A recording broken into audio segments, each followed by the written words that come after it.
প্রশ্ন। রবীন্দ্রনাথ ঠাকুর। মাদো, আমায় ছুটি দিতে বল। সকাল থেকে পড়েছি যে মেলা, এখন আমি তোমার ধরে বসে করব শুধু পড়া পড়া খেলা।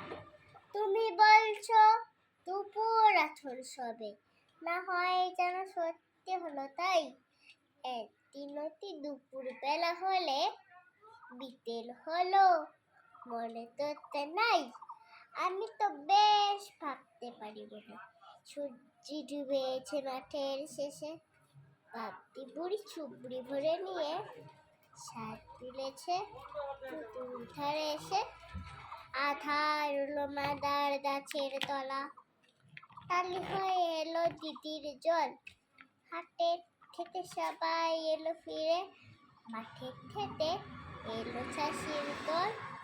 মনে তোর না উঠলো সাজের তারা, মনে তোর না সন্ধে হলো যেন।